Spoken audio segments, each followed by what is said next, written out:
j'essaierai de dire quelque chose sur le sujet de la théologie face à la complexité du monde et au contexte du sujet de cette université de rentrée, l'Église confrontée à la crise. J'ai parlé déjà sur ce sujet au Bose d'Italie l'année dernière et donc je pense que le mot crise qui vient de mot grec crisis est lié aussi à deux autres mots au concept diacrisis, jugement, crisis, diacrisis, criterion, crise, jugement et critère. Donc, je pense que quand on parle sur le sujet de crise, on va utiliser diacrisis, le jugement, mais aussi appliquer les critères. Nous devrons avoir les critères pour juger la crise et pour trouver la résolution. Et dans la tradition chrétienne, le jugement dépend de la vision future. Le jugement est dépendant de futur. Nous devrons voir nos actions à la lumière du royaume de Dieu. Donc, je félicite les organisateurs de cette colloque. Et pardonnez-moi pour mon accent californien. J'essaierai de vous offrir à vous quelques réflexions. Donc, au début des années 2000, le professeur Catherine Dolez ne cessait, lors de son enseignement de la langue à l'Alliance française, de vouloir me démontrer que le concept de laïcité est devenu un complément indispensable de la devise liberté, fraternité, égalité. Tandis que je m'efforçais de l'inciter à réfléchir sur la nécessité de kinos logos, la raison commune de Héraclite, en ce qui concerne l'identité essentielle du concept de polis, de ville. Comment une cité peut-elle exister si elle ne dispose pas d'une référence qui unit toutes? En réponse à cette question, le professeur Deleuze a écrit tout un essai au dos d'un devoir que j'avais rédigé chez moi, en soulignant que l'identité de Paris réside dans l'absence d'un logos existant. Le 15 avril 2019 a apporté la preuve que cette ville dispose quand même d'une référence importante qui informe l'unité, l'attachement à Notre-Dame de Paris. Cela s'est accompli à l'improviste, voire en un instant, mais de façon suffisamment puissante pour mettre en évidence un mode oublié, un véritable mode d'existence. Les Français ont vu avec horreur comment, sous les yeux brûlés, la majestueuse et emblématique cathédrale Notre-Dame de Paris. Ils ont été effrayés par les pertes de leur identité. Heureusement, l'incendie n'a touché que la chevelure de Notre-Dame, mais ne l'a pas détruite. En fait, cet incendie s'est produit au moment opportun. En juin dernier, le Sénat français a émis un vote recommandant que Notre-Dame soit remise dans l'état où elle se trouvait avant l'incendie. Christos Yanaras a souligné le paradoxe lié à la résolution de rebâtir Notre-Dame grâce à une technologie permettant des imitations impressionnantes, alors que la culture d'aujourd'hui se fonde sur des impressions et non sur le réalisme des rapports. La raison pour laquelle on va rebâtir la cathédrale vient du fait que ce monument continue à impressionner chaque année 13 millions de visiteurs. Nous pouvons regretter avec Yann Arras qu'un tel analphabétisme métaphysique désolant soit aussi une caractéristique de la décadence chrétienne sociale générale, de l'individualisme, de l'amoralisme et de l'absence de rapport, aptitude à excommunier l'autre si aisément, qui domine pour des raisons compréhensibles en soi les parties les plus intimes de notre inorganisation. Même des faits religieux, des matrices ecclésiales comme la paroisse et l'évêché cessent de concerner le niveau d'existence, devenant en fait des thèmes de comportement. Attention à la façon de se tenir, de s'exprimer, de la direction où on regarde, etc. Notre quotidien social est dominé par des affirmations absolutistes, des communications, des moralismes et des déclarations ad extra, comme on a déjà dit. Donc,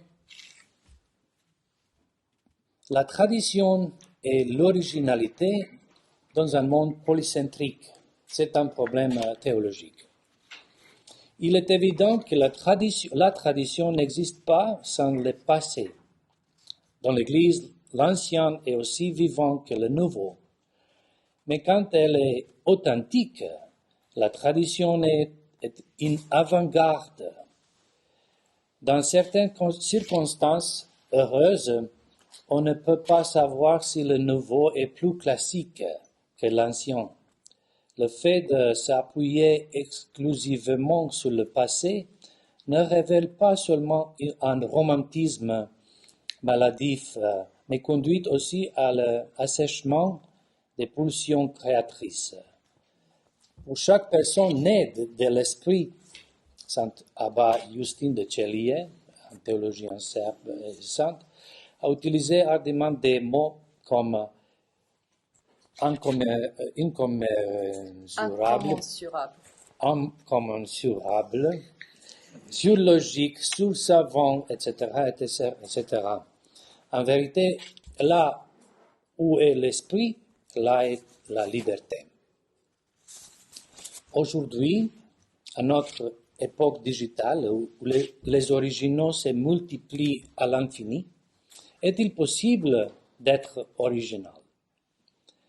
Dans un monde polycentrique, il semble que le charisme personnel n'ait plus d'avenir, précisément parce que dans ce monde, il n'y a plus de place pour un dialogue véritable.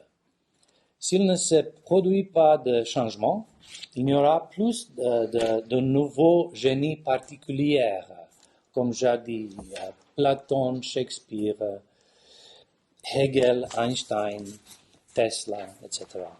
À leur place se manifeste le soi-disant cerveau collectif, collective brain, où chacun contribue de son côté au savoir général, tandis que l'originalité personnelle cède la place au cerveau collectif. Pourquoi en est-il ainsi? Je dirais par manquer de temps. Aujourd'hui, le flux plus que rapide des informations ne donne pas de temps à la contemplation et à l'évaluation des idées. Et ne parlons pas de la prière. Les idées ont besoin de temps. Or, on ne dispose plus de temps. Ainsi, les individus rassemblés lors des forums virtuels fonctionnent comme des cerveaux collectifs, relayante et enseignante des informations de façon sélective, le plus souvent indépendamment de leur conscience. Jadis, les lecteurs attendaient avec impatience la parution de la suite et un feuilleton d'une nouvelle de Dostoïevski ou la publication d'un nouveau livre de Jean Danielou, en s'efforçant de devenir au moins une partie de son contenu. Une sorte de fièvre régnait alors. Aujourd'hui, peu de gens s'attendent à cela.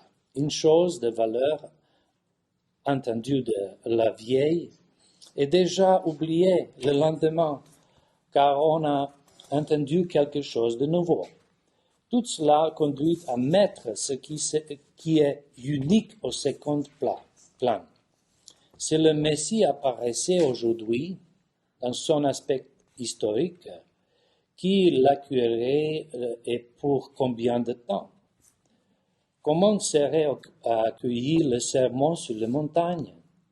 De quelle façon le Saint-Esprit crée-t-il les conditions de son acceptation? Cependant, la question posée est de savoir comment OpenAI, the Artificial Intelligence, ou intelligence artificielle, offre un nouvel angle d'approche afin de nous conduire à un point où nous n'étions pas à nous inciter à regarder à partir de cet angle et nous apporter des surprises.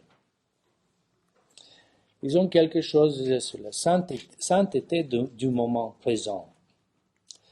Le lien entre le temps et la surprise est réellement excitant.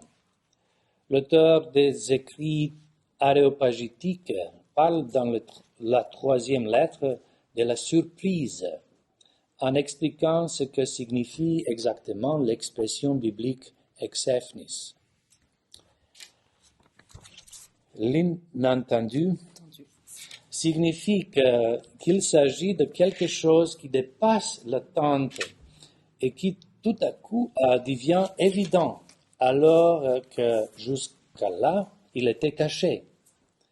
Bien entendu, l'auteur se réfère ainsi au Christ comme Dieu-homme qui reste caché même après l'incarnation, même lors de sa révélation.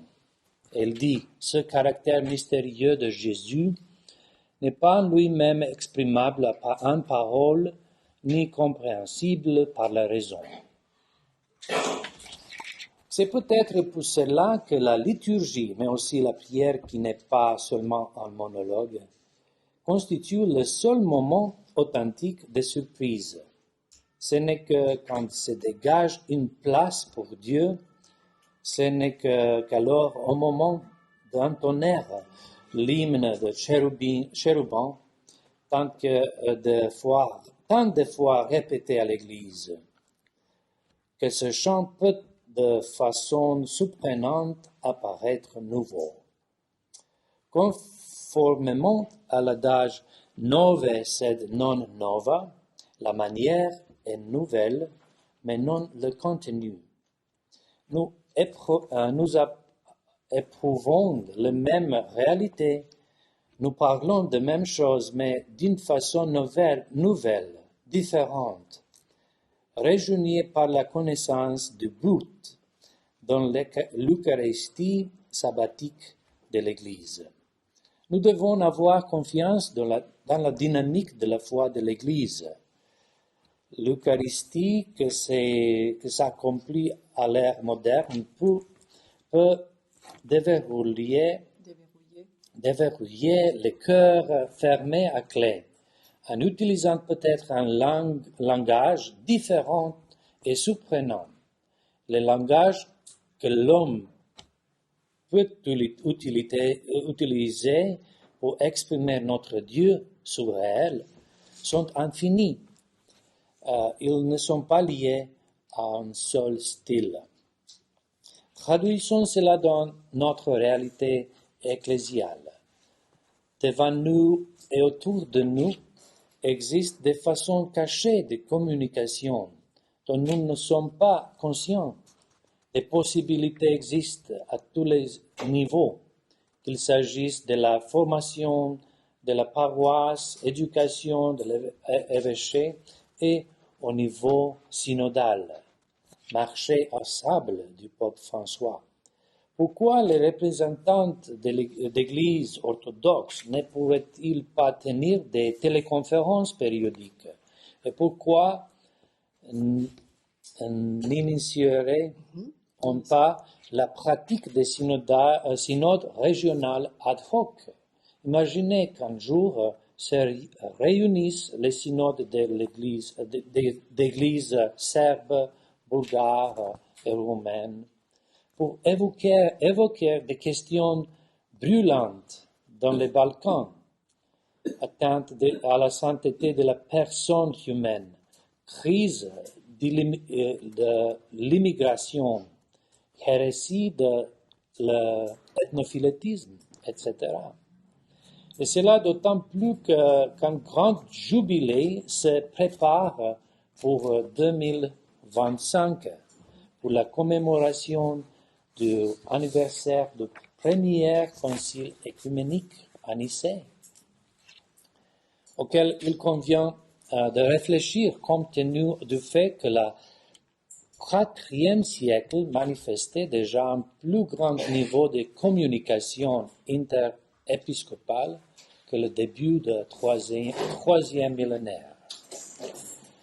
Je crois que nous rêvons tous d'un environnement ecclésial où on partirait de nouveau de la vision paulinienne de la sainteté que nous place tous dans une communion de diversité, où nous tous partageons les charismes, les ascèses, les services, et nous réjouissons des manières des autres sous la conduite d'un évêque local dans l'assemblée divine.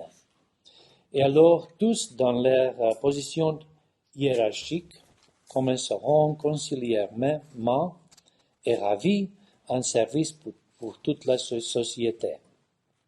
Je crains que nous, chrétiens, ainsi que les représentants hiérarchiques plus élevés, ne sommes pas souvent en mesure de comprendre que le regard de l'autre nous rend visibles aussi à nous-mêmes. Quand nous sommes seuls dans le processus d'une subjectivité épiscopale pure, nous nous comportons comme si les autres n'existaient pas. Devant nous n'apparaît qu'un horizon où nos proches vont et viennent. Quand quelqu'un d'autre nous observe, alors nous pouvons nous connaître mieux nous-mêmes. Le leitmotiv de la herméneutique chrétienne affirme que la connaissance, de même que l'être, n'est pas statique. Un autre sujet important devant la théologie, c'est l'illusion de l'image réelle du monde. Il s'agit de quel monde? Un exemple tiré de la neurologie peut nous aider à comprendre que nous ne disposons quasiment de façon réglementaire que de l'apparence de la réalité. Nous croyons que notre cerveau nous donne une image réelle du monde, alors qu'en effet, il échafaude cette image sur la base des présuppositions. Sur Twitter, on a assisté récemment à la propagation virale d'une photographie en noir et blanc qui, grâce à des lignes de couleurs dessinées par-dessus, a donné l'impression d'une image en couleur. Tout ont pensé que cette image était en couleur, ce qui s'était passé est que le cerveau, par des moyens inhérents liés à des présuppositions, des expériences, des formules, avait coloré la photographie. Bien entendu, ce n'est qu'a posteriori qu'on a appris qu'il s'agissait d'une erreur, car l'image, en réalité, n'était pas en couleur. Le grand enseignement qui en découle est que, quasiment dans tous les domaines de la vie, nous faisons des erreurs semblables, tout en croyant que nous comprenons parfaitement la réalité. L'un des commentaires exprimés sur Twitter affirmait que c'est de cette façon que fonctionnent les relations humaines, les négociations, le commerce, la politique et l'ensemble des communications entre les hommes. Dans l'histoire de l'Église, il y a eu diverses écoles de pensée et l'Église les a accueillies avec faveur. Ces écoles, ces orientations, ces expressions, tout cela a été et reste partie intégrante d'une tradition unique. La question véritable des rapports entre ces écoles bien connues et de leur enseignement dans l'Église ancienne s'analyse du point de vue de l'authenticité de la personne du Christ. Par exemple, les partisans de l'école d'Alexandrie avaient rejeté une humanité autonome dans le Christ, afin que l'homme ne soit pas perçu indépendamment de l'union avec Dieu. Parfois, entre les deux écoles dominantes, celle d'Alexandrie et d'Antioche, une approche théologique nouvelle et plus fraîche a servi de troisième voie, comme un autre angle d'observation, mettant aussi fin à la controverse. C'était l'école de Cappadoce. L'Occident a également eu sa propre approche légitime, de même que la tradition syrienne et autres traditions. En guise de conclusion, la théologie comme résolution créatrice des devoirs existentiels. Les théologiens contemporains sont appelés à mener une gigantomachie, le combat entre géants, gigantomachie, autour